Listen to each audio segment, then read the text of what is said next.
a goal, Quishbilly Huddersfield Town! The most famous goal of Quishbilly's life. Is this the moment for Lee Fowler? It is. Take your place in Division 2, Huddersfield Town. Thank you. And Steve Simonson's boots now. He's missed.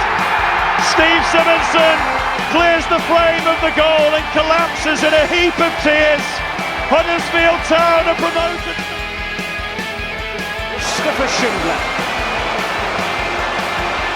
has a chance to write his name in Huddersfield Town legend.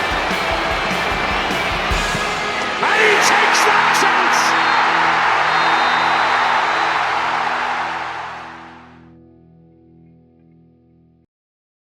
Hello and welcome to episode 205 of the Andy Takes That Chance podcast. Town were at home on Mothering Sunday, and we wish all the mothers out there that listen to the podcast a very happy Mother's Day, including Mrs. Shaw ×2, Mrs. Kosmala, and Mrs. Kilroy ×2. However, it was an old flame who came back and stole the roses as Carlos Corberan rode into town, did Carlos things, and left with 3 points. We have much to talk about this week, and helping myself, your host, Matt Shaw, to do so, I have two mummy's boys in Richard Kosmala and Ian Kilroy. How are we doing, guys? We're all right, Matt. I think it's really weird, isn't it? Like, you know, when you've got a day to reflect on, normally we do it, obviously, well, to be fair, don't we do it on a Sunday, we played on a Saturday, but I don't know, it's, I don't know if it's good or bad, because you think about stuff, don't you, and that as well. I wish we had a game midweek, but we ain't, and we've got one about cup finals against Leeds. Well, if that were a cup final, what about Rotherham? Jesus, so much riding on that. But yeah, mate, it were a tale of two halves. Yeah. Okay, so this episode, as always, is sponsored by Magic Rock Brewing. Use our code of AHTTC10 for 10% off all orders at www.magicrockbrewing.com. Okay, so firstly, Saturday came. There were points on the board for Blackburn and Plymouth, wins for Stoke and Millwall to add to a couple of defeats for QPR and Birmingham. Friday night was kind, as the Chesties did us a bit of a favour by beating Sheffield Wednesday. And what this meant was that Town would go into this game in the bottom three for the first time since the 1st of September.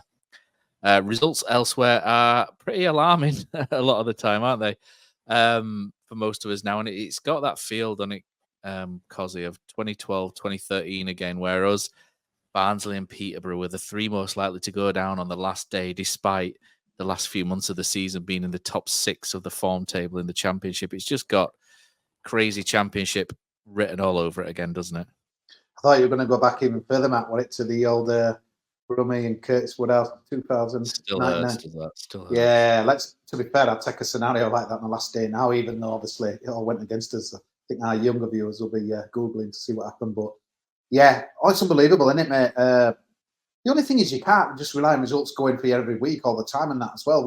I think we've got to be honest, how many times have we come on our pod, Matt, and said, how the hell are we not in the bottom three, you know, early on in the season? We've said it so many times, so I don't think we can really moan now that we are in there, because we've been pretty trash most of the season. So, yeah, all right, you know, there has been some unbelievable, scores and things kind of seem to go against it. But Stoke were always going to win, you know, at some point, and I think it'll do them so much good that the fact that they went behind to come back as well. But yeah, it's a time for holding our nerve, and I'm clinging on the fact that we've played some of the harder teams, but as you know, you'll see in some of these stats and stuff like that, as well as record against some of the lower teams, it leaves a lot to be desired as well. And wow, you know, it's squeaky bum time, and I'm not sure if the international break's a good thing or a bad thing. I suppose it'll all depend on our result on Saturday. But it's it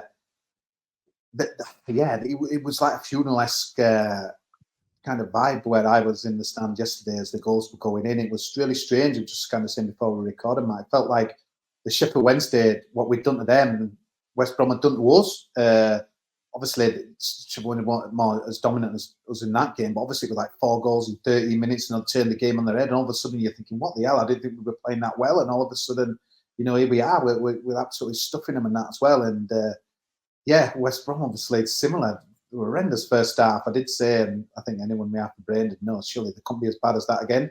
Second half, I didn't think Corberan won his pants pulled down at the John Smiths, and so it proved. But I think the most worrying thing for me, Matt, was seeing some of the body language from some of our guys. We did create a lot of chances later on in the game and things like that as well. But I don't know. You looked in some of the eyes. It's almost like a bit of fear. Here we go again. We're back. We're in the bottom three. We're haunted. It's and that spreads to the fan base as well. But it's we couldn't ask for a better game coming up on Saturday, can we? And that as well. And I think most people that I was talking to yesterday in the pubs after, it was like, can't win it, rather than we do have to stay up. But even if we don't, mate, there's still many other games to go. And I suppose if you were doing, I'm trying to think, the Plymouth podcast at the moment, I don't think they'd be too up for it and as well. But yeah, we're used to it, mate. We've got us crash helmets on again, but you just wonder, don't you? How many times can you escape before finally it catches up on you, man? Finally took a breath there, Kosi. Finally took a breath. Rifled through that agenda as well, didn't you? Again, in quick stat, straight off the bat. Thanks for watching, everyone, and we'll see you next week. Bye-bye. Absolutely ruined us again. Cheers, Killer. Killer, let's talk about the game. Town 1, West Brom 4. Town Sean of Yuta Nakayama, who's now out for the season, thanks Jonathan Hogg, is going to be a bit of a miss, I think, around the squad, as he offers something a little bit different. I know he has his flaws, but he's got his positives as well. Could potentially be the last time we ever see him, as well, as he's out of contract come the end of the season. Yeah, it's sad. It's sad, actually. I think if you look over the course of this season, the better results we've had, he's not been in the squad. And when he's not been playing, we're not actually taking points. And it's quite strange, I think. And I think a lot of Town fans would be quite surprised by that. But I think, Matt, we spoke about it before, his positional sense is unbelievable. He's a very strange left back, and I know he can play left centre back, but he just gets in the right positions at the right time, and he was just getting into a little bit of form. I know Fotheringham's favourite, but under more towards it, he did all right, and then he's looked good.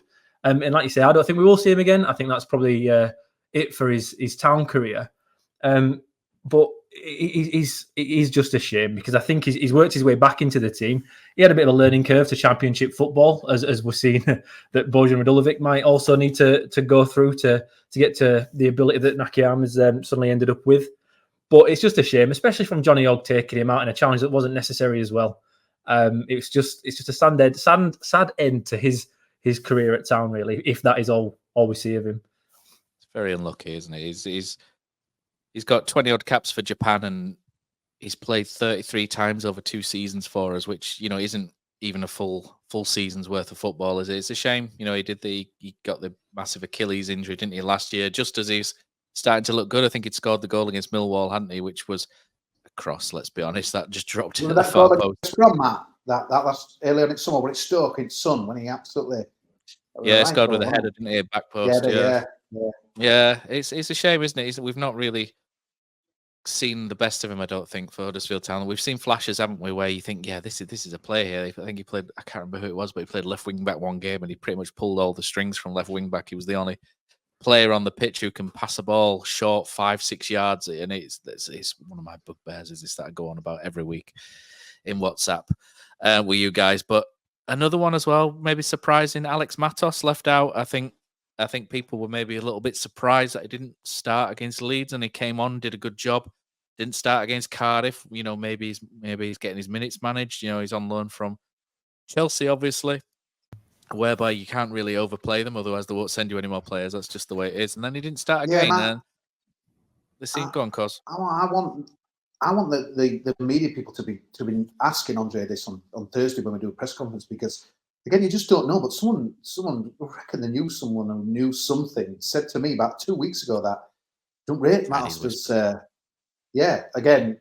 much rubbish. But to be honest, it seems to be backed up by his minutes and stuff. And like you said, it could be the Chelsea thing or what have you and that as well. But yeah, the person said to me, says Alex Matos is not rated by Andre, and won't be getting many minutes. And all the next 3 games we've seen that. But yeah, it's, for me, that's a question that needs to be asked by the press on Thursday. It'd be interesting to see what it comes back with, because to me, we were saying he was one of the first names on the sheet, a bit ago, and all of a sudden it's like not involved. And when he comes on, he kind of looks like he's there for lost time. But it's an head scratcher, that. But again, new managers, new ideas, Matt, and you just don't know. It might be it could be anything, that. But obviously, we'd second guess him. But it's a bizarre one to me, mate. And again, I love his energy, mate. Yeah, I love his energy and how he puts himself about. I know I listened to Radio Leeds and Matt Glennon said he spends too much time on the floor, and yeah, okay, maybe he does a little bit, but I quite like how he just launches himself into things and wins the ball, doesn't he, and gets up and down. I quite like him. I think there might be some naivety in some of the things he does, in terms of the runs he makes and the positions he takes up. But I like him. I don't think we'll go on to the second half, but the sort of the midfield itself just got completely bypassed in that second half, and if he's not getting picked tactically for a tactical reason, then I mean the other guys were probably just as bad. But I mean, Town lined up in a 3-5-2, Killer, your favourite formation. Strikers again, a bit of an issue. Two wingers starting up front again, Thomas and Bergzorg. We just discussing, weren't we, before we started recording. I don't like Thomas centrally. You do, but needs must because Radulevic's injured again. Healy's back training, and hopefully not too far away. Harrott's injured, and to be fair, Danny Ward, after the 2 goals against Watford, didn't really do enough, did he, against Leeds and Cardiff to justify starting again, I don't think. No. I think it was more important, not necessarily what formation we went with on Sunday, but the kind of style of football. I know we're not going to go back over Cardiff too much, but that was such a distinct change, in my opinion anyway, to how we've been playing up until now, where we suddenly went quite possession-based. I know Cardiff kind of tempted us into it, but it was low tempo, kind of boring passing. Just not the kind of Town we've been this year when we've managed to get results.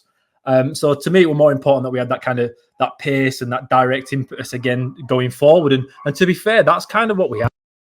We had Tom Lees driving out from the back again, and he hadn't done that for a while.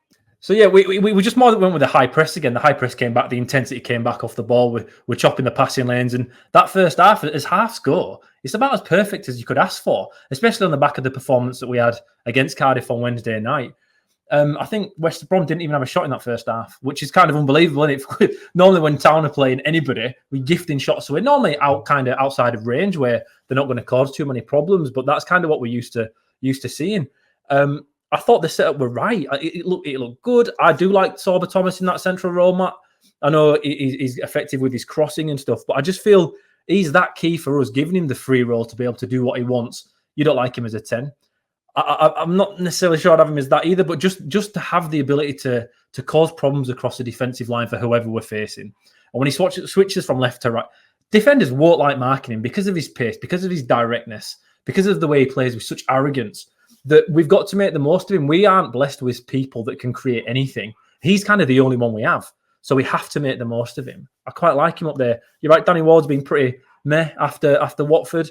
Bergzorg, okay, we're pretty terrible against Cardiff, but we know what you're getting with Bergzorg, and he showed it in that first half that there's flashes of brilliance amongst hours and hours of football, which you just cannot fathom what he's even trying to do.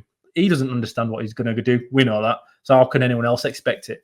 A quick one on Matos. I don't think Matos is getting the nod at the moment, Matt, because it's his immaturity when it comes to positional play. He's a young lad. He's not played much first team games, and he's learning. And I think when you're looking at Brighton and the type of players he wants in the Town team for now, the guys that can do their role and kind of win on the one-on-one battles. And I don't think he trusts Matos just yet to be able to do that.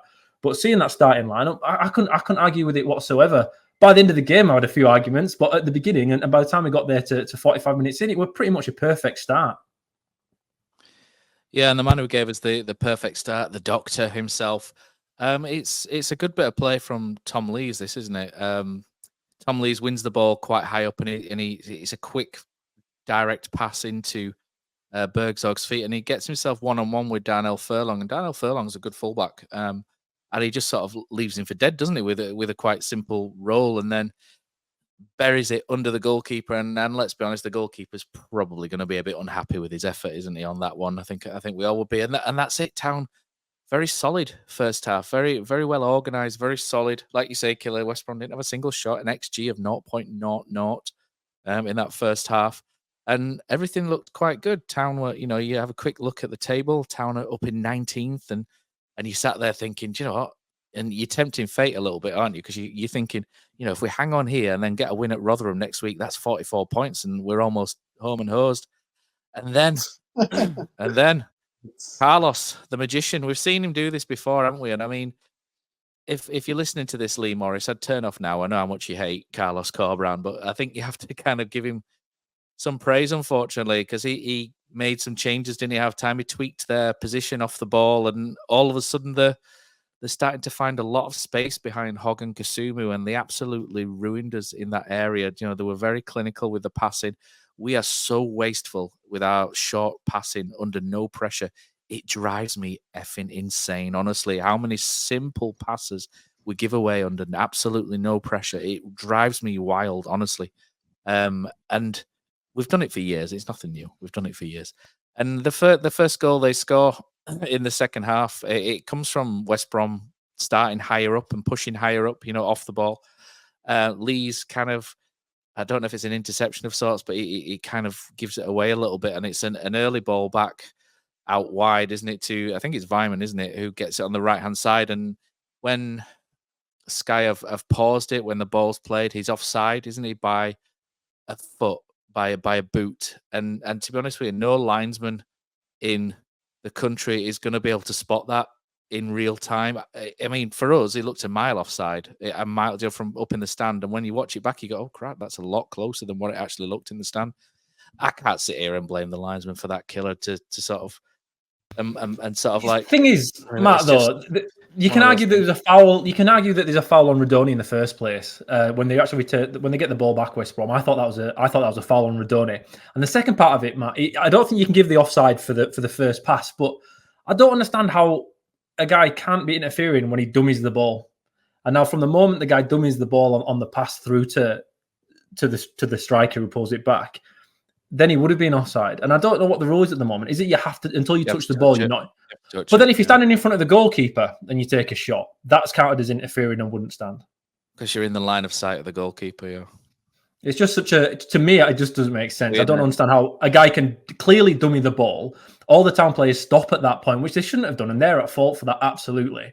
But there is a guy dummying the ball, and then to me, that should have been offside. I know, okay, as a rule standard today, it's not. But you kind of see where that confusion came from. But there was two aspects there.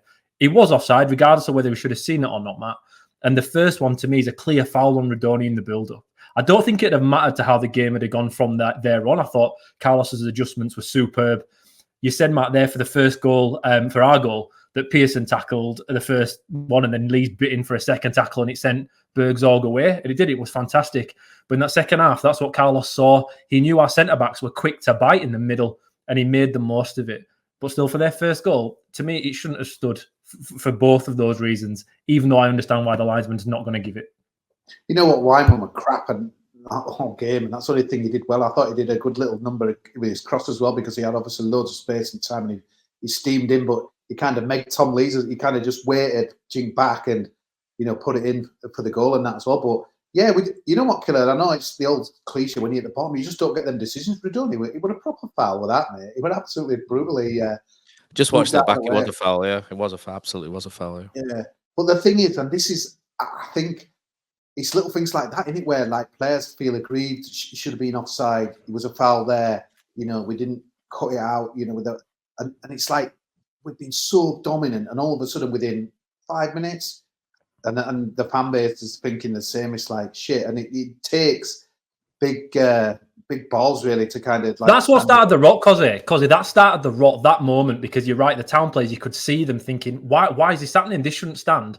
Yeah. And you go into this game in the relegation zone for the first time this season. So the weight of that, and then a goal goes against you that shouldn't go against you because it should have been ruled out. You could see the breakdown happening on the field from that moment because you are spot on there. And then I think what follows after the goal, which we'll get on afterwards, just compound it even further. But that first bit of adversity you face when you're a club that's had a little bit of poor form, like of the Cardiff performance alone, and the second half of the Leeds game, okay, it was a positive at the end of it, but again, we felt like, even the players, I think, felt like they should have won that game if everybody stayed on the field. You're facing the adversity of going 1-0 up deservedly, but then suddenly being 1-1 in a game you should already have not put to bed, but be so far ahead, you've got a little bit of a wiggle room. And you haven't, and it's gone. And that's when players are tested. And championship football is as much about mentality as it is about ability, because every professional footballer is brilliant on their day. But it's how they react in particular situations and particular moments. And for the first time this season under Brighton writer, and even Worthington, to be fair, when we had to kind of stand up and be counted a little bit, and that metal were tested on Sunday, we fell apart. And that was the moment for me when it started. And I'm not going to come on. Are you going to come on Bergzog's chance, Matt? Because that was the that was the next thing. Because we could have gone straight back.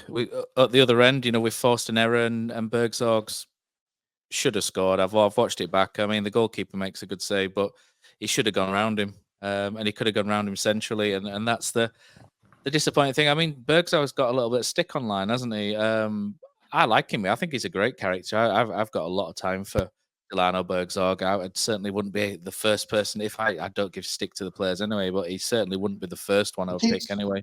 He keeps coming, Matt, doesn't he? He keeps coming, mate. He keeps coming energy. Yeah, we don't know what it's going to do, but he's got. We need more Bergzogs, mate. More attitudes like Bergzog. So energy.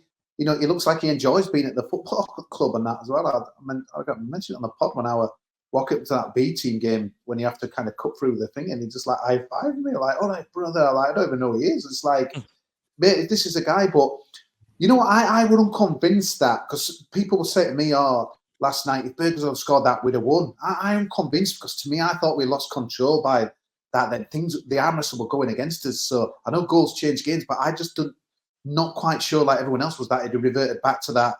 I don't think it'd be a dominant first half. But I don't know. It's hard to tell. It's hard to tell, isn't it? You can. Yeah, but no doubt it was a huge moment in the game. And then, mate, and again, I know you don't want to get your violin out, because you get what he said. We've only won 8 games. There's only Rotherham one less than us, so we can't more. But I will do. But that Bartley thing, it's like that second goal, shite, isn't it? It's so unbelievable, mate. He just come off his toe and he couldn't believe it. His face like, bloody hell, has that gone in? I'm like, and it was just. And then if you thought the art sunk after the first goal, the second goal, it was just wow. It was. And then obviously you're thinking, we're losing here. How the hell are we losing this game? But the way it's going absolutely wild. I don't know if you watched that second goal back, Killer, but I think there's a foul on Tom Lees in there as well. He gets pulled back, doesn't he, as he's there for the ball. I mean, he could be stronger, so you can argue that, couldn't you, from the other side? But again, things going against us, and this is where the heads drop, really, isn't it, at this moment? Because there's a pinball, it bounces for them kindly a couple of times, and I think this is where tired bodies and tired minds just kind of check out a little bit. I think this is what Huddersfield Town are at the minute. I think we've been a tired team all season. I think you go back, and I've heard criticisms of the pre-season under Neil Warnock, how he's taken them on a bit of a jolly, if you like, to Cornwall, and the fitness levels aren't great. I keep hearing this all the time, and it's kind of showing a little bit now when we're trying to press the ball. We can only press for a certain amount of time during the game, and then all of a sudden players are knackered and players are going down injured when you're trying to increase training levels, and it's been a bit of a mess. And this just looked like, to me, 3 games in a week, they just look knackered. As soon as that second one went in, everyone's just energy just drained straight out of them, and it just, for me, it just seemed like a mentally tired team. I don't think there's leaders on the field there. There's your Pearsons, your Lees, your Hellicks, the Hoggs.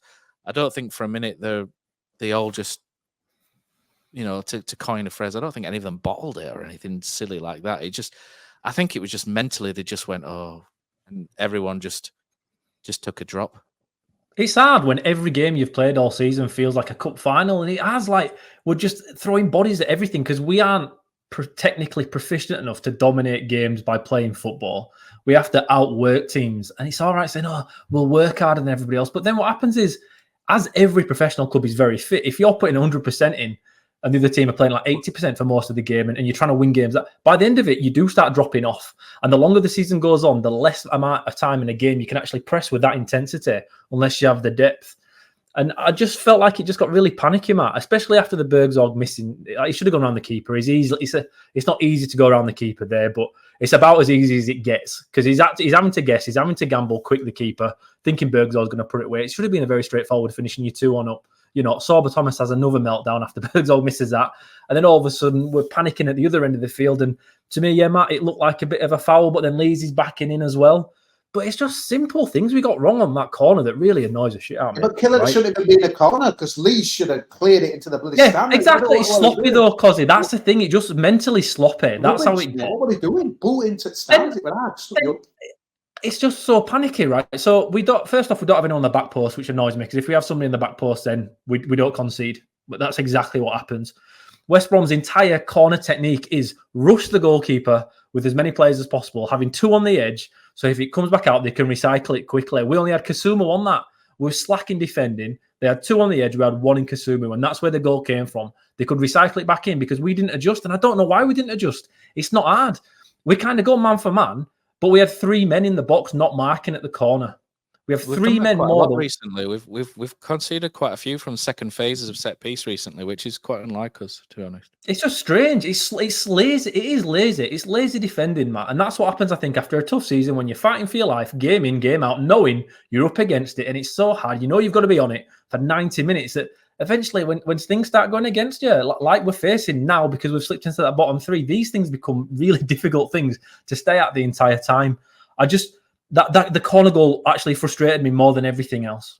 Carlos changed his tactics at half-time to try and hit the balls over our fullbacks, knowing Matt Pearson is pretty weak when he's being run at. And that's where kind of a lot of the chances came from. And that's Carlos Corberan as a genius. He made sure he could drag the centre-backs with Lees and Hellick out, and he kept playing that ball, Matt, like you said in the second half. There was no real midfield for Town because West Brom didn't play through it. The ball straight away into strikers' feet who came deep, brought Town centre-backs out, and then the next ball was over the fullbacks' heads. Even Brodie Spencer had a bit of a torrid time, to be honest. I didn't think he was as solid as he has been. He didn't necessarily make any mistakes, but again, it's just that kind of pressure from them flipping the ball over the fullbacks from after drawing the centre-backs out really cost us. But it's just we didn't readjust to anything that they did at all in the game, and I find that very frustrating to watch. I don't think, like you say, Matt, no one's bottling it. It's not that. It's just mental fatigue after a tough season. And when things start to go against you, you feel like a victim. And it looks like Town were playing like they felt like victims of decisions that went against them and results that went against them the day before, and they weren't able to get over from it. The thing is, Killer, there, I've mentioned it before, Matt, but I was going back to 5-a-side. I think if that you kind of season, because lose absolute thunder, if that is the second goal rather than that absolute scramble and partly kind of nuts it in, I think you kind of shrug your shoulders and just think, okay, 2-1, what can you do about that? You get away. But the fact that was the third goal, and that second goal was just an honestly, I've watched it so many times. It's embarrassing, isn't it? It's absolutely embarrassing. I know it could have gone anywhere, but people just like sitting on the ball and nearly falling over, and it comes to Bartley. I think sometimes the tactical just deflates you even more when you're losing and when you were so dominant and that as well. I know you're getting the goals mixed around here, Kosi, because that second goal was the one where it sort of like rumbles in, doesn't it? The third goal's the Thunder Bastard, isn't it, from outside the box? No, what I'm trying to say is like if the Thunder Bastard is the second one, I think you're just like, okay, what can you do about that? I know I'm trying to be an amateur psychologist here. You're like, what do you do about that? Come on, let's go on with it. The fact that second goal was just like, oh my God, like pinball, and it was just a total deflation. Like when Bartley goes in, it's like just quickly after conceding that first one and then so dominant in the first time. I just think mentally, like that's a bit of a different thing. Maybe it could be wrong. I'm talking bollocks. It won't be the first time, but I just think sometimes how the goals go in is that as well. It's like a big thing. And yeah, we expect professional footballers to be, come on, let's get back into it. But I don't think sometimes it's as easy as that, especially when you've lost as many games as we have. And I just thought at that 2-1, I thought that we're done. I thought we are done. And that when Del Boy were through, I thought, bloody hell, here's a chance of redemption. But I think it just summed it all up, Matt, to be honest. Just like the confidence just had gone out of the team. But come on to the third one. I know you're going to, yes. What a strike, though. What a stunning strike. Clapped, Matt. I got some abuse. I stood up and clapped, mate. Stunning goal, that. It was sensational, mate. It's just unbelievable how the technique, how he got behind it, and you just think it's their day, and it's not our day, it's their day. And to be honest, that just compounds everything that you've said, Killer, because things are going against us, and then this guy just smashes one into the top corner like that. I don't think he's scored a goal. I've never seen him score a goal like that before. And then that comes out of nothing, and you just think, do you know what? You've got to draw a line under this. It's not our day, is it? And fair play. That is a great goal, isn't it? The finish is fantastic. I would point out that it still came from Matty Pearson right back, getting targeted a little bit. That's where the run kind of came across, and the entire Town team overreacts. Like for the second goal for the corner there, we overreacted again, and everyone kind of ran to the line to stop the shot going in, and no one went to the man, and it kind of was a bit of a mess. And then for the third goal, whilst the finish is unbelievable, and there's nothing you can do when a guy smashes the ball like that, and it's still rising 30 yards later when it's going into the middle of the goal, like it was unbelievable. It was an amazing finish. But again, there's little symptoms there. You can look at how Town's shape was to see what kind of mental state the team was in that second half. In that, as soon as Pearson's got the ball, you can see the rest of the team kind of panic a bit they all shift over towards him, knowing he's going to get beaten and that West Brom are going to create something from it, which actually created the space for the finish. So there is still something there that Town could have adapted or should have done a little bit better to stop so much space. But when he's smashing it in like that, there's very little you can do really. And whilst Kosi, I wouldn't quite stand up and clap it in my own home stadium, I can appreciate why somebody could, because Give it it a was nice little nod and just go, fair play, lad. But I mean, the only time I can ever think of something like with Billy at Forest back in the day, but there's a guy I want to mention. He was just, I've never known him a guy change a game as much. Michael Johnson, he was absolutely sensational, mate, second half. I don't know what Corbyn said to him, but even with that goal, that he like laid up for the assist, he like trying to dance on people, having a go. He was massive, mate, in the game. Absolutely massive. 2 goals and assist. And I just thought, God, we've got no one like him, really. And kind of wings don't do what he does. It's just, he was just sensational, mate. And they've got so many of them good players. I think I know some people saying in playoffs, if they get there, I think they'd be the team to be on personally. But they were good. But where were they first half? But it's but what they did, Kosi, what they did really well is every time they got it, they did something different. Like you watch Town plays, if Sorba Thomas gets it, you kind of know he's going to the outside. They changed everything they were doing. The thing that really annoys me about Town, Matt, and what you were saying earlier about the short passing being so frustrating, when we've got the ball and we're kind of attacking, it's like A passes to B and then C decides to move at that point. It's really kind of methodical, 1 to 2, and then he moves. Whereas the way West Brom were playing after half time, it's like a game of chess. They know 7 moves later. Metronomic, weren't they? They were really good, weren't they know exactly where people are going to be at what particular parts of the game. If they get into the bottom corner, there's going to be a striker dropping back onto the box. And to be fair, we had that little bit under Neil Warnock, and it's early days yet for Brighton, right? But whenever we have the ball, it just doesn't feel like that. So when Mickey Johnson's doing that yesterday, it's like, oh, how can they do it?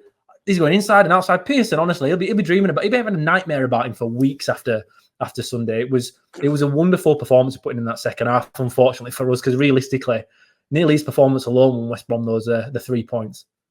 I was assured by my cousin. I was assured by my cousin, who's a big Rangers fan, that Mikey Johnson's shite.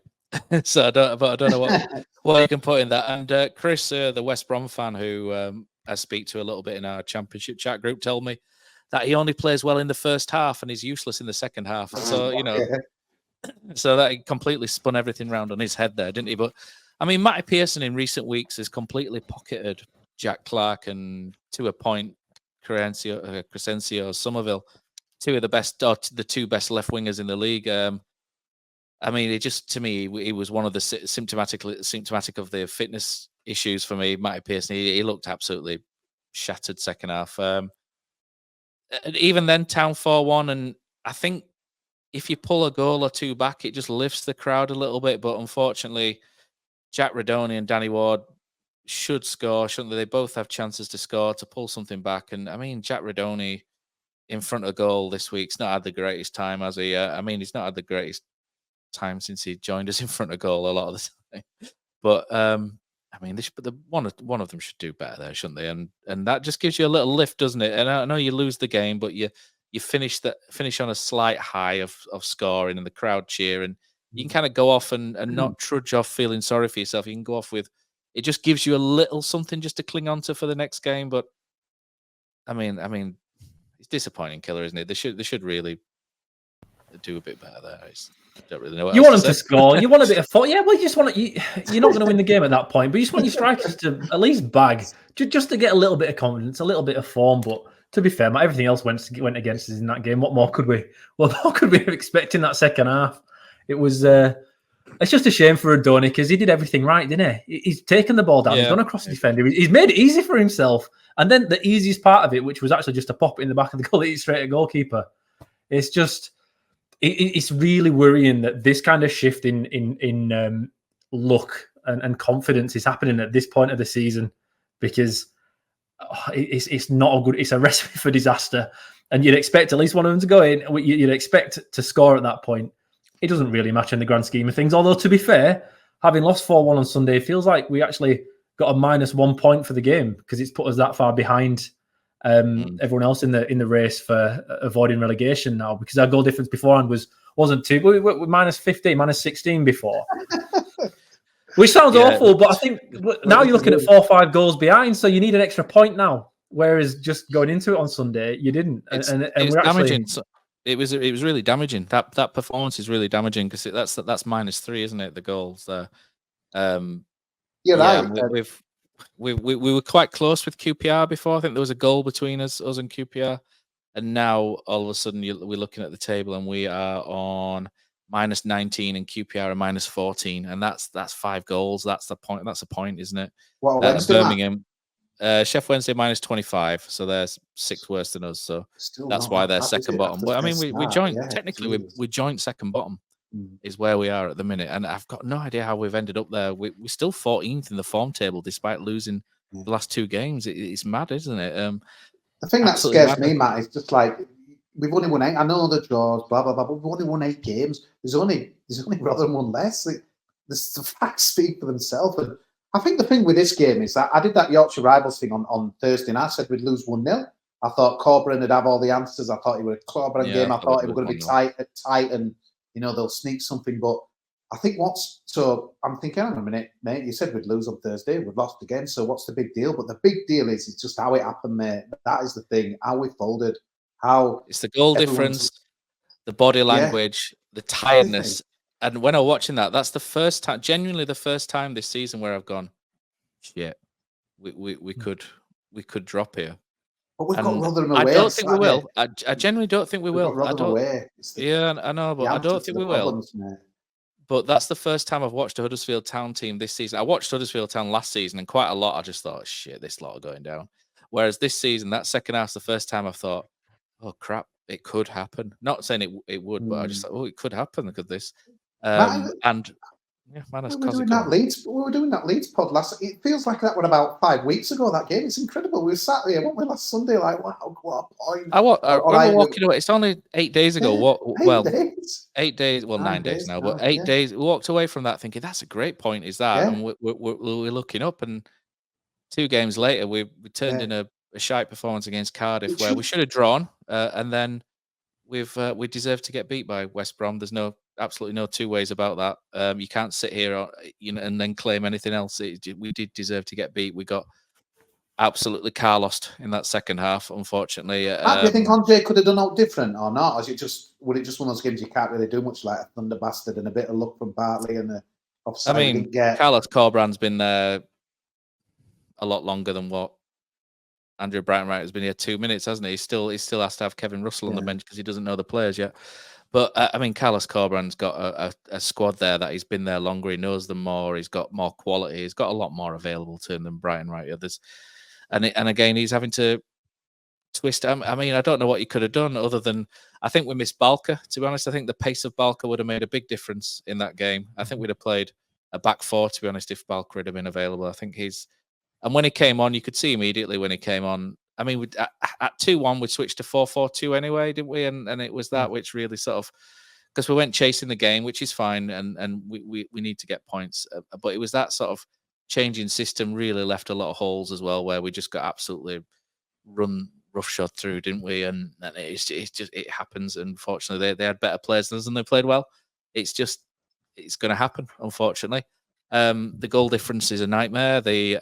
I think just the way it happened was just a bit of especially after the other results as well. Because going into it, you just thought, oh shit, this is just one of these seasons again where everything's going crazy. 5th beat 22nd. What's the big deal? 5th beat 22nd in a game of football. That's pretty good happening, isn't it? But it just seems mentally we're all as a fan base and just up the players that has damaged. But God, it just feels we're all. I mean, QPR Matt, quick one, Matt. Just a quick one, Matt, to go back to if you could have done anything different in that second half. Would you not have fancied a bit of a 4-2-3-1 and just trying to hit on the break quick, knowing that we don't have the fitness to last at 90 minutes? He spoke of it himself, saying we don't have the fitness to press for 90 minutes. I just expected more of a system. Very quickly after half time, to be honest. But then I think this got after 51 minutes, didn't it? So it's a 5-minute gap. But that's what I was hoping to see in that second half. I'd have shifted it around, but it's easy sitting here and doing it and saying it. But I don't know if the window's there really, is it, for that when they scored? I mean, you could have done it at 1-1, but at that point you probably get criticised for shutting up shop to a point, wouldn't you? But if you'd have drawn 1-1, you'd have been you'd have been quite happy with that. I think it's not that we've lost to a Cardiff team who's had an amazing win on Saturday, incredible finish. What a game! Ipswich are just like I don't know how to call it. If you want to watch amazing games of football. Just go watch Ipswich. But so Cardiff have won it, beat Ipswich. They've hit some form, and then we've lost to West Brom. But all of a sudden, it feels like I don't know. It just feels, oh my God, where are we headed? But I know the results are always going to, when there's so many teams down there, they're always going to go all over the place and stuff like that as well. And it's surreal. I'm not meant to remind myself that Leeds game. I think what upset me though, Cozzy, was did you see West Brom versus QPR midweek? QPR should have won that game. They were comfortably better than West Brom. So I expected us to go into this game to have a bit more of a better second. I didn't expect that second half just because QPR should have won the game. Kipre, honestly, it was amazing. It was unbelievable. It was a right save, wasn't it? Oh, yeah, but that wasn't the best part, right? 5 minutes after that, it goes out for a throw-in after he's absolutely clattered somebody. The ref not only not giving the foul, he's given West Brom the throw-in as well. And he just stood there, a bit like Eric Cantona when he scored and just put his hands on his hips and just looked at the crowd. Kipre did that right in front of the Queen's Park Rangers fans. Oh, they were frothing. He stood there for about 20 seconds. The game had started and he was still stood there.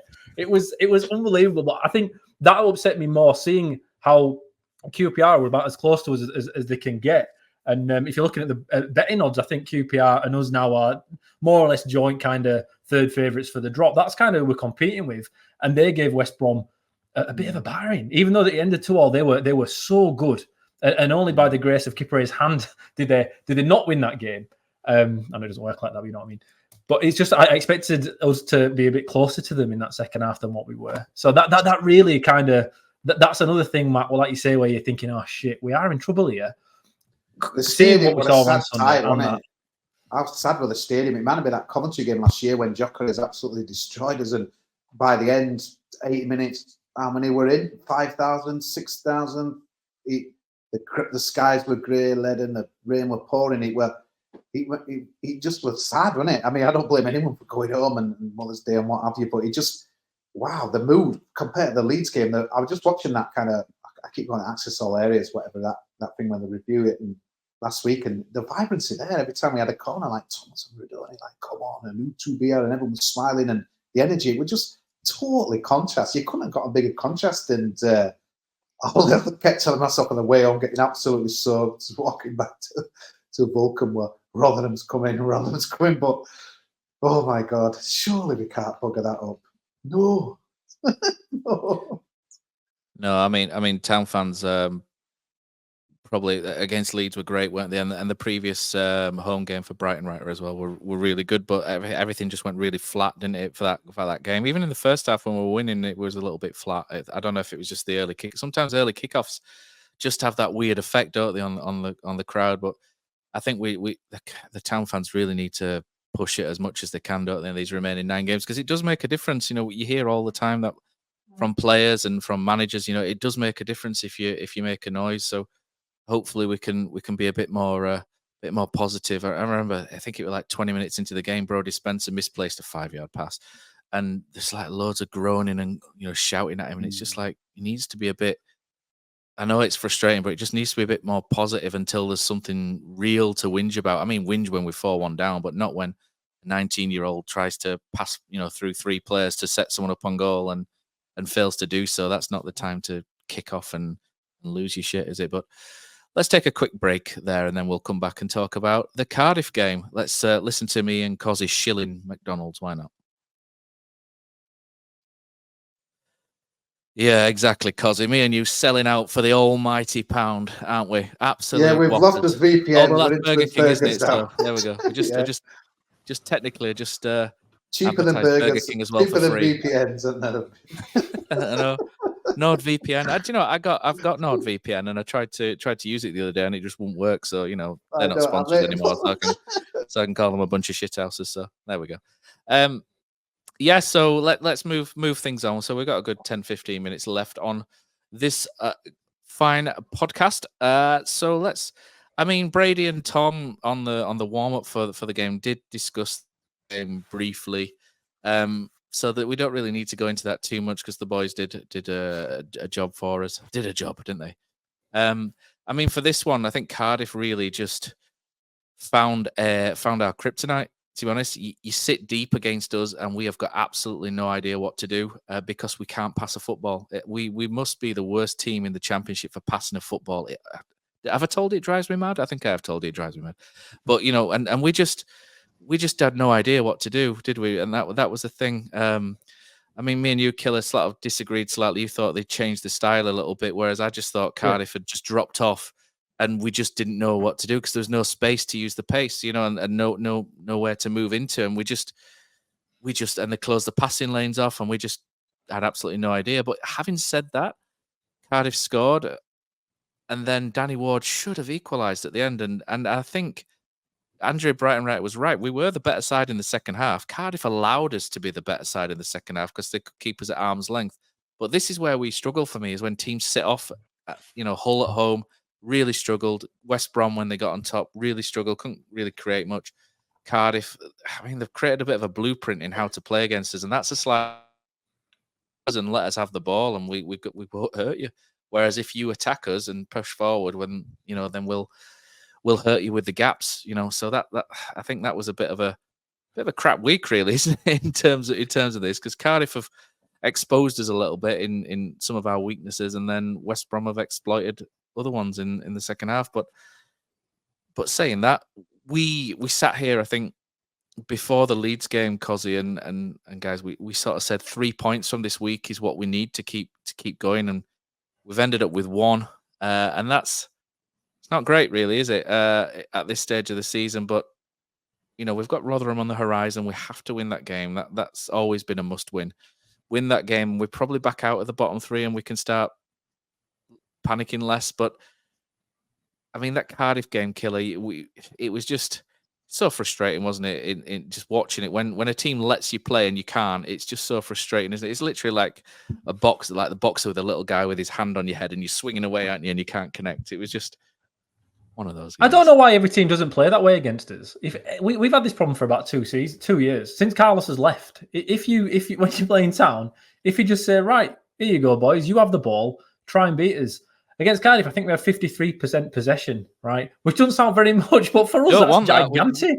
We don't want it. Games when it's 30. That's it. That's it. We don't want it. And if you look at teams that win games at the bottom of divisions, normally that's kind of the way it goes. But it's just they sat there, like you say, Matt, they're just like, right, you take the ball, you try and break us down, try and drag us out and to see what you can do. And when you fail, because you can't pass it 5 yards, as you've pointed out, Matt, well, then we'll hit you on the counter quick, just like you're trying to do to us. And to be honest, I thought Cardiff were pretty poor. I didn't think they were that good. I thought, like you say, Matt, we should have come away with the draw. We had barely any chances, but we should have bagged. We didn't. Danny Ward won, isn't it, at the end? That was it was awful. He's a killer. What is he? 2 yards? How many yards out would you give him for that one, Matt? 2, 3. 2 and 2, yeah. 2. And he's not even close. What he looked like? I wondered if the defender got a touch on it at first, but I think he's just whiffed, hasn't he? I think he's just took his eye off it, hasn't he? But he's got to put that away, and you're coming away then with a 1-1 draw, and you're thinking, right, great. And Matt, I hope it is a poor performance, and I don't want to be the first one to go on record at criticising Brighton-Wright's approach to games, but I'll be honest. When he came in, he said, we're not going to change too much, right? We're going to play the way we've been playing because it's working, and we're in a relegation fight. And in the summer, kind of the inference was, we'll look at it then. But it was really from the first minute, we're passing it around at the back quite slowly, quite pedestrian, but we are retaining that ball possession. And we've just not done it. And to me, Matt, it's more than just that we were tired and that we had an off day. I think it was an actual tactic to do it that way. And I'll say that because in the 92nd minute, we have a dead ball and Nichols passes it out. I think it's out to Ely on left-hand side. I think he passes it back to Leeds, back to Hellick, and back to Nichols, right? On the 92nd minute, honestly, I was fuming. I had to get it in this podcast, right? Because I've been angry about it since then. And no one else has really mentioned it. But it drove me mental. 92 minutes, 1-0 away from home. We're apparently playing direct football and we're messing about, passing it around at the back. And now you can't tell me that's not a change in approach. It was. And to me, that's the first thing that has been said. What we're going to do with Brighton right here is play the same way. But when I'm looking at it, Matt, against Cardiff, I saw something very different. And now West at Brom, first half, we were back to kind of the old way.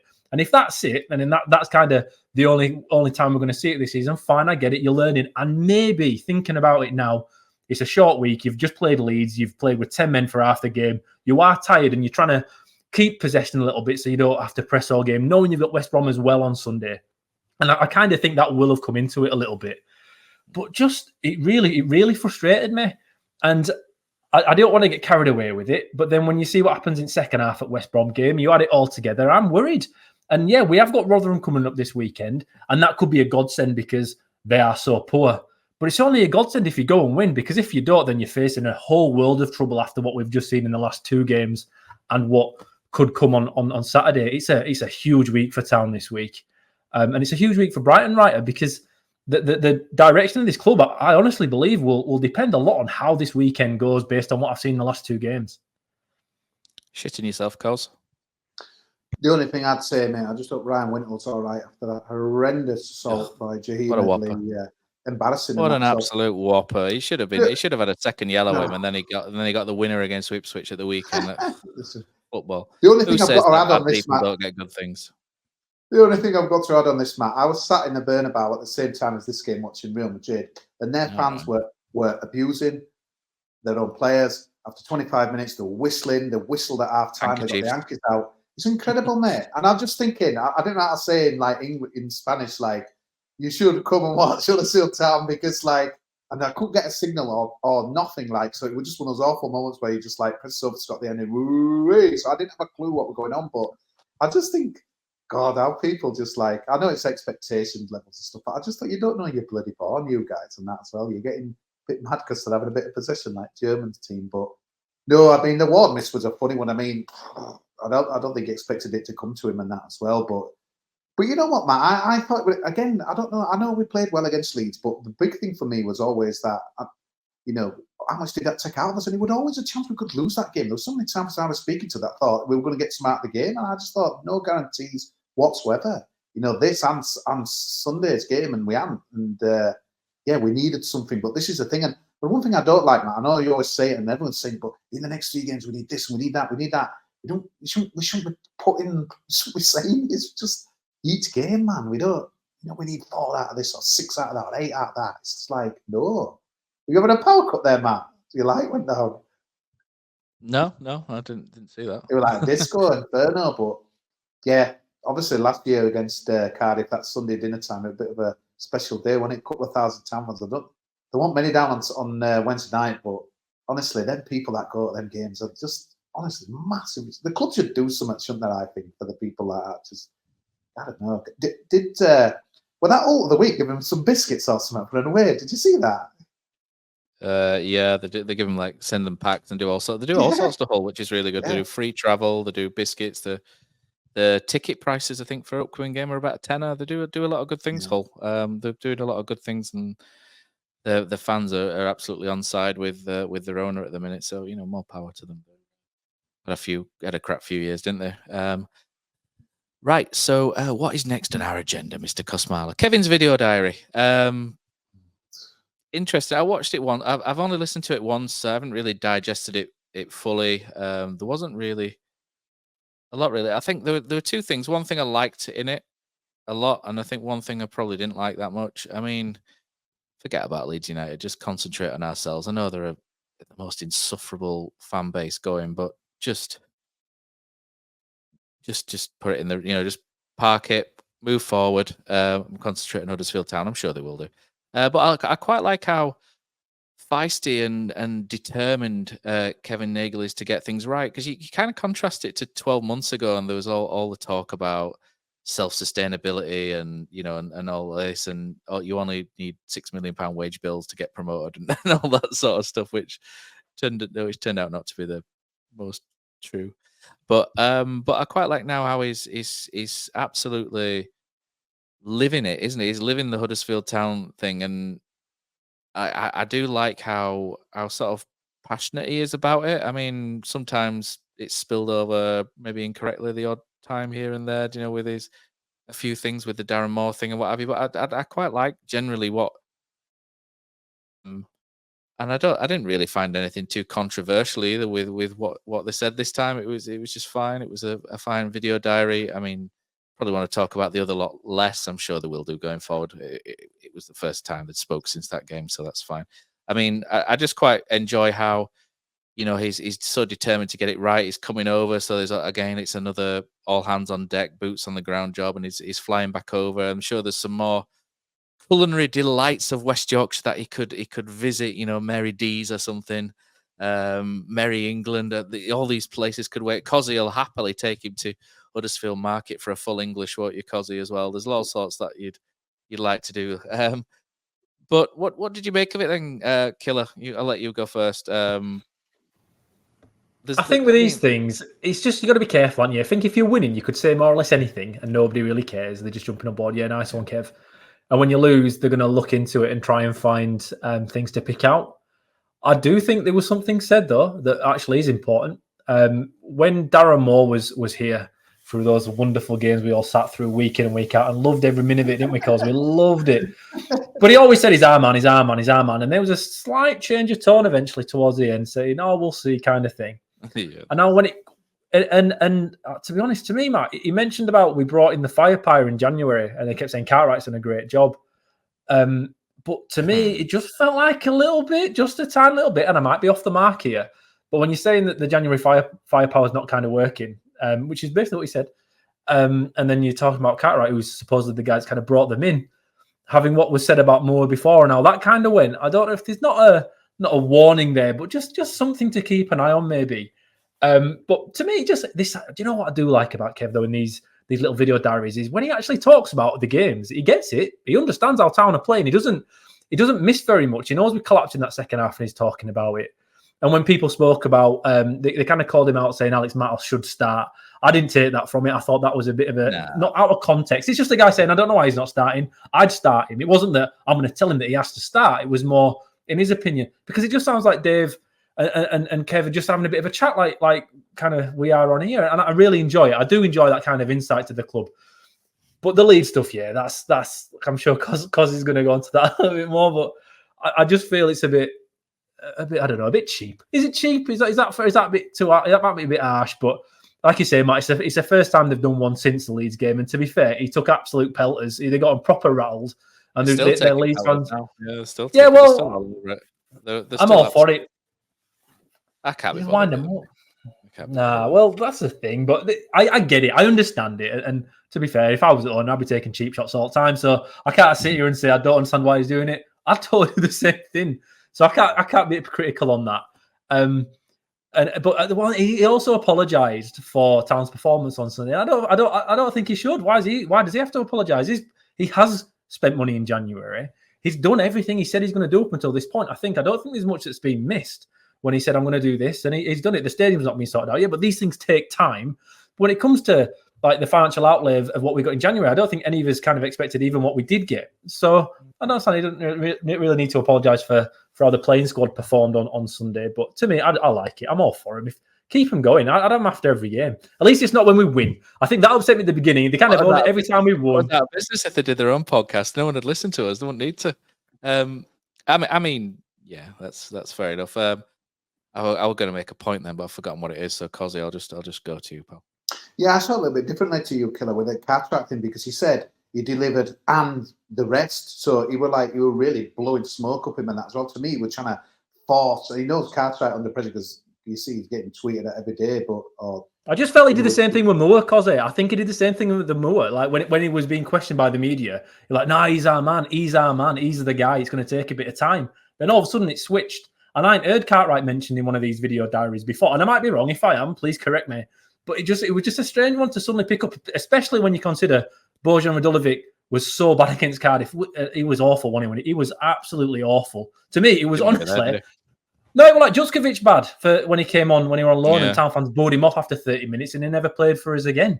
To me, Radulovic against Cardiff was that, and it was no surprise for me to not see him in the squad on Sunday. Although I think it was down to illness, Matt. Is that the official party line? Injury, I think it was for Sunday. There was one thing he mentioned. He said people in the comments are having a go at the people that I've employed. That was one of the lines he said, wasn't it? He did kind of stick up for him a little bit, but as he should. They're his men, and until he otherwise, I wouldn't expect anything less than him to back his men. It's up to him. We had to say when he should come on and do his video diaries and that as well. But I just felt like it should be done after Rotherham. And it was an international break. You could have took a bit of stock on that as well. Again, he wasn't that.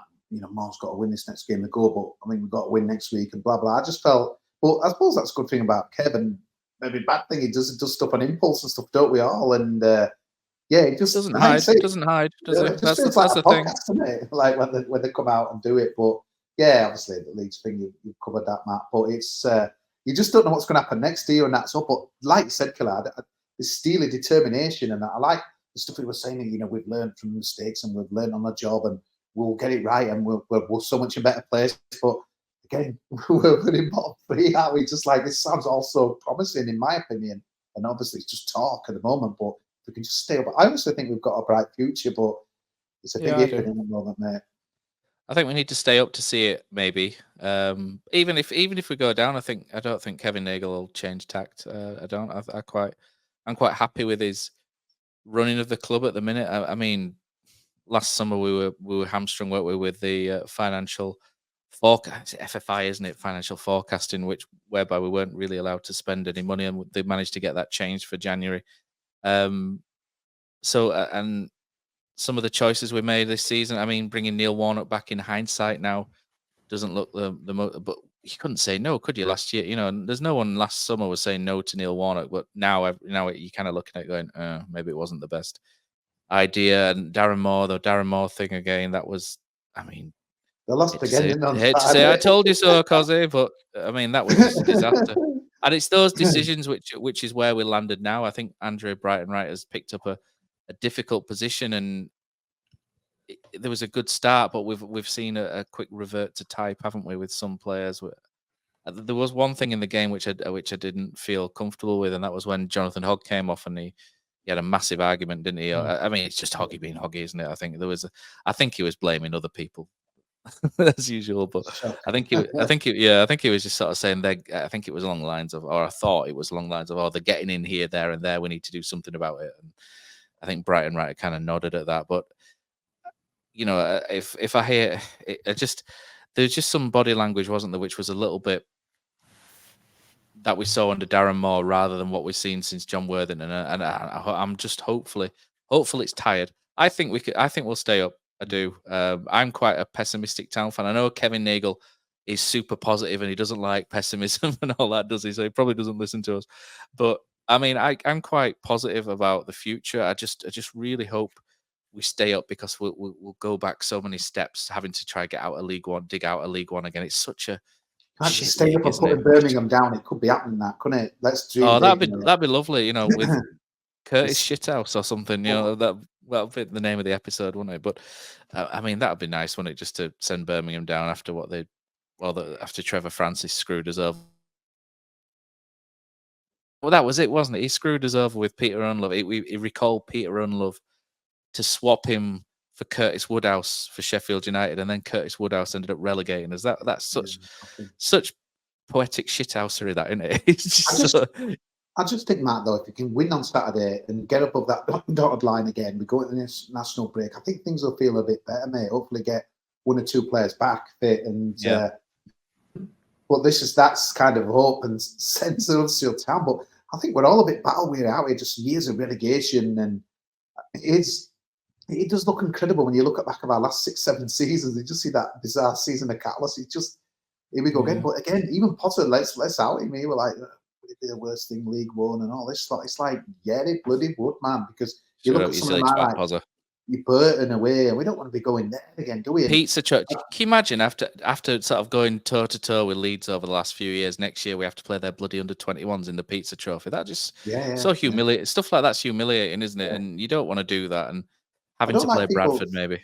Yeah, people are saying, but you always get in the battle, I'll be there wherever, and that's great. But we don't want to go down. Trust me, guys, we do not want to go down. And I love the division base next season again. Burnley come down, Sheffield United. There's some great games, mate. Again. I'll be honest, mate. If you said to me, if we go down this season, I guarantee we win the league next year in League One, I'd take that, because then Huddersfield Town would have won all 4 divisions and would be the only team in English football to have won all 4 divisions in the top title 3 times, and that'd be pretty cool. But football, we haven't had automatic promotion since 1983, have we? So it just doesn't happen. I mean, Kosi, I think you're the only person that saw the last Huddersfield Town automatic promotion. That's a bit brutal. What we want to see on Saturday, Matt, I know everyone will take a 1-0, but I want to see on Saturday, mate, if we get 1 early, let's go for 2, let's go for 3, let's go for 4, let's go for 5. No bollocks like with 2-0 up and let's sit back or whatever. Let's just I'm win the not sure, game, mate. mate. Let's just win the game. Yeah, Let's no, just what win I it. want to see Let's just just win like it. energy. I think we can do, mate. I think we can give them a good I think we'll win the game. What will their attitude be like? Will they be asked, really? Come on. I don't know, mate. I really like Andrew Brighton, right? I think it's a really good appointment. I really like the direction Kevin Nagle wants to take us in now. I think it's all good. It's just staying above the dotted line. I mean, if we go down, everything just gets, it's like 10 steps back, isn't it? And then, but if we just stay up. But Rotherham is it's the pivotal game of the season, isn't it? Really, because Rotherham have won 3 games all season. They haven't won for ages. They haven't won in the last 10 anyway. They've got 1 point in the last 10. Christmas, November, something, I think. Yeah, they've got 1 point in the last 10. They've got some good players. I don't know what's going on there, but they do have some good players. There's absolutely no doubt about it. But they just feel very like we did in the Premier League season. They just feel a bit battered, don't they? They scraped up last year. I remember going that last game when they beat Cardiff and to seal it, but they've never really kicked on. But I think with us, we sold us end out, aren't we, quite early, which is. I didn't get the ticket. I didn't move fast enough, so I'm not going. So unfortunately, I didn't. You see details coming out for Stoke. The games are just absolutely monumental. Oh, that car park at Stoke, it still gives me nightmares. That bloody car park, honestly. No. It's the worst car park in the Football League. It's so bad. Honestly, I know we'd say massive. Killer, what would you say this game is in relation to the club's like recent history on Saturday? It's like.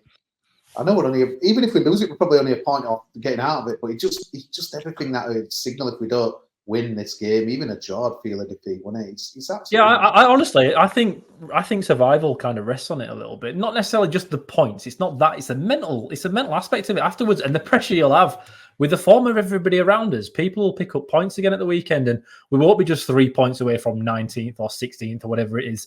That gap will open up. It's not going to stay like this until the end of the season. The gap will open up. And I think you look at us week to week and we look really, really good. But then if you look at the other teams around us, you're thinking, well, they look pretty handy on this week. And like they've got Schmodix up at Blackburn, so they should be all right. He can score goals. He'll be all right. And then you start whittling around and seeing who's left. And then is there a team worse than us to finish third bottom?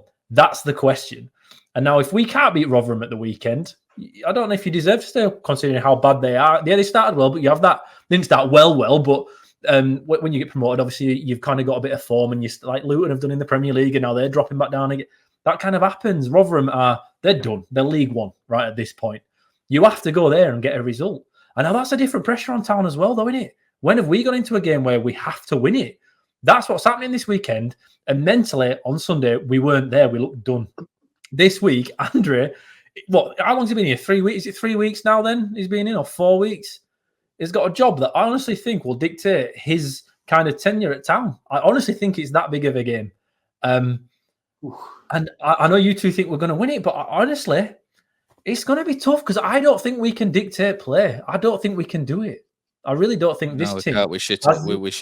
We've generally got, during the Wagner era, we've generally got the worst passer of the ball, or the guy that we didn't want to have the ball, now as our most creative outlet. And it's genuinely shocking how we've managed to get into this situation, and we've been crying about this for years since Aaron Moy left. We did have Carolite in briefly, didn't we? But he had his biscuit knee, didn't we? So, but it is really bad how we constantly go out and buy midfielders who are just the same carbon copy of what we've already got. It's crazy.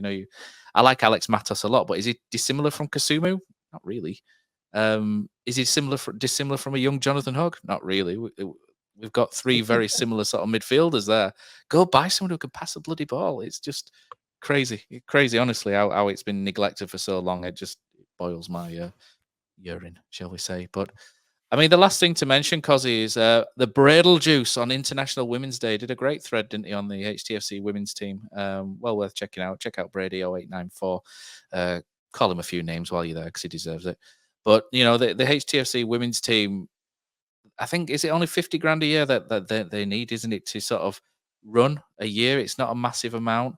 Us as a podcast do a little bit. We sponsor the captain, Beth Stanfield, who's great. She's had her injury issues this year, but she's been nice enough to do little updates for us on the women's team. And she's a really nice person, is Beth, and we're really happy to sponsor her. We couldn't have wished for anyone better, I don't think. And they don't need much. And again, it's surfaced, hasn't it, that they want closer ties to the men's team. I think women's football's great. It's a great growing sport. I know a lot of Town fans aren't interested in it, and that's fine. You can switch off, no problem. But some of us are. I'm interested in it. My other half, Rachel, she watches. She's Scottish, but she really likes the Lionesses. You know, she's probably the only the only Scottish person you'll see who tunes in for every England Lionesses match and cheers them from the absolute rafters. It's a strange paradox, I'll tell you.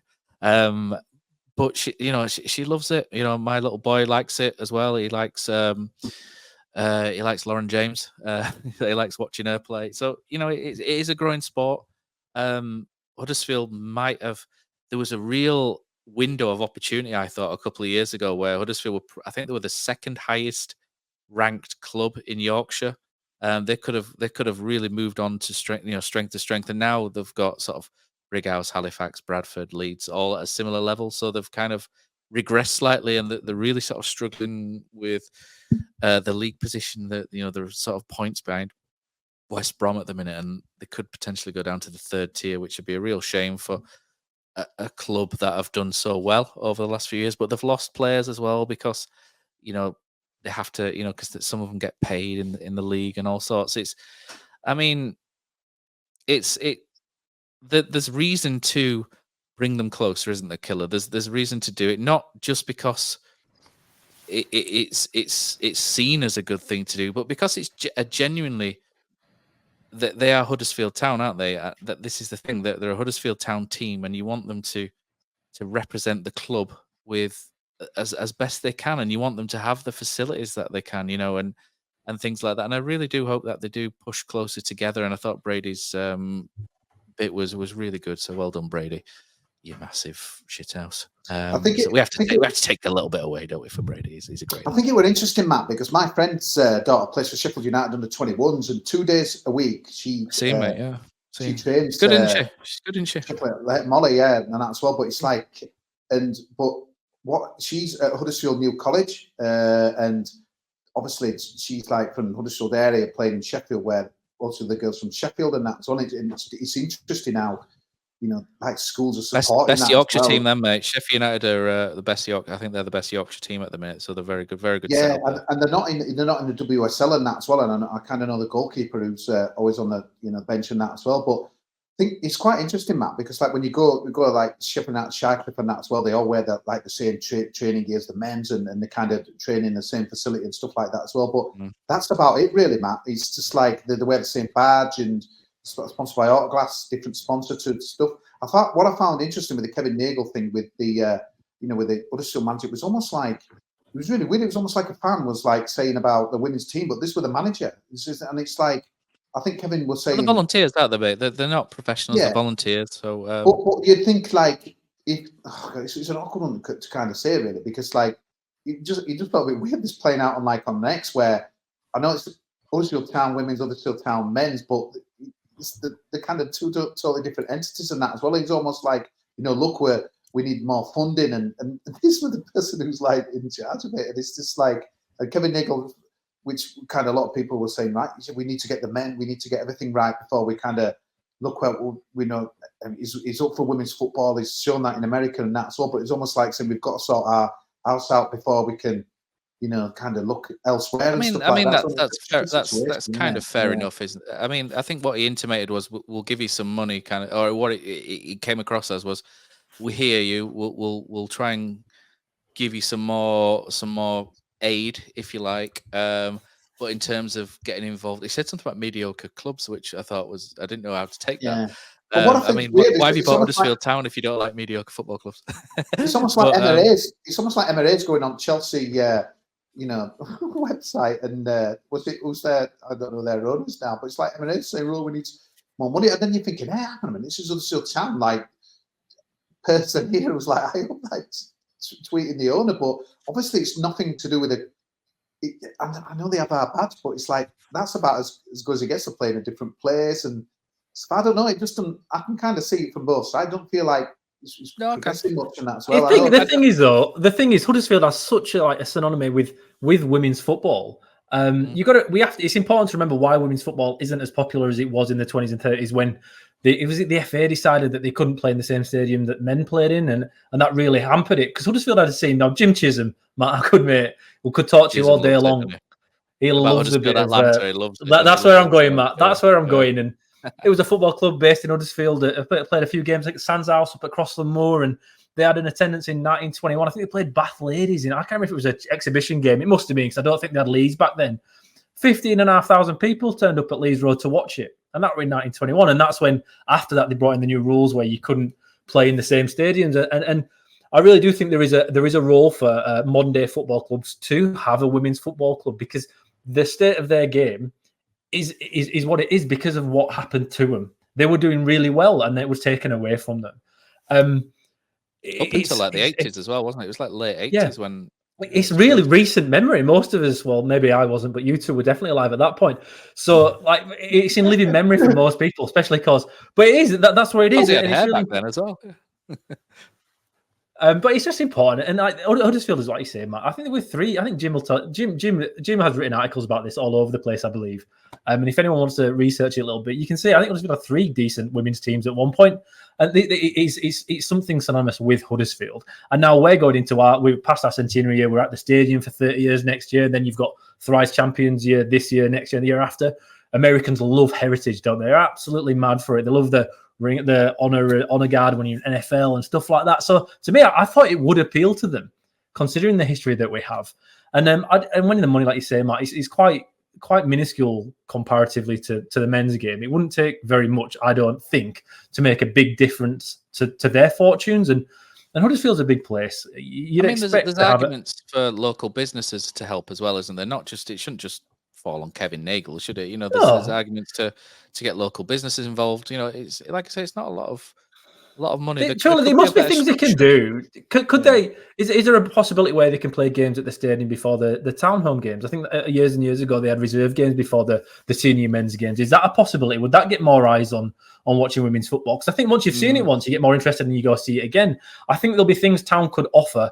Or I hope there'll be things town could offer, maybe not financially, but to give them some sort of advantage, just to help them a little bit, because they seem to be a very well-run club. Like you say, over the last few years, maybe not this season, but they've done really well, especially considering the resources David available. Mallin's been the chairman for years, hasn't he? Kate Mallin's dad, and he's done such a great job, hasn't he, with them? And through probably a thankless task in many ways. They've done so well to keep them where they are, and they're just struggling a bit this year. So any help that anyone could give them would be amazing, I think. So.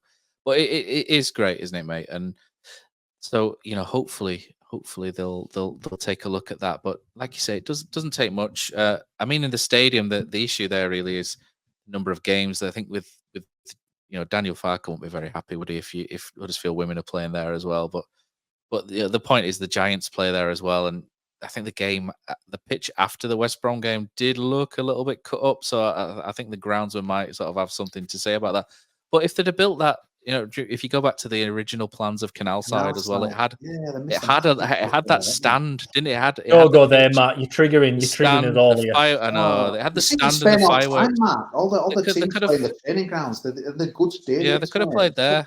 Honestly, if they'd have built that stand like they were going to do, if they'd have built that stand like they were going to do, they could have played there in front of I think a lot more people would have been likely to still build it now, Matt. There's lots of room down there. You could still build that now. Yeah, it may come, but like say, in Kevin Nagle's defence, he's got a lot on his plate, hasn't he? With the stadium, he's got to sort that out first, and other bits and pieces. So hopefully it'll come, and it'd be great if they were to do so. But that's our last bit, isn't it? About women's football today. I don't think we've got much more for the agenda. We'll be back, won't we, after the Rotherham game? That's certainly going to be, all fingers crossed for that one. And I mean, if we lose against Rotherham, I'm not sure we'll be back. Full stop.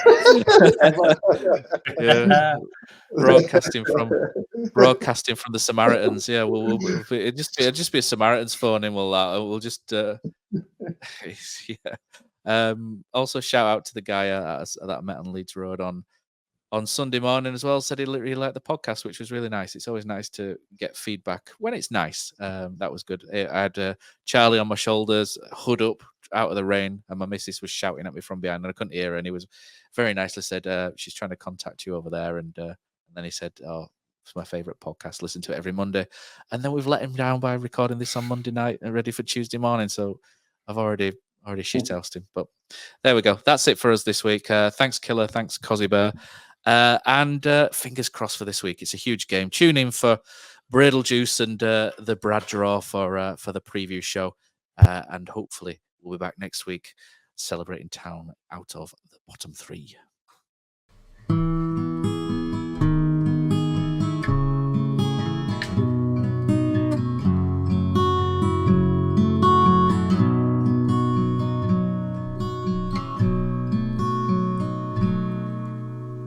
There's a team that is dear to its followers.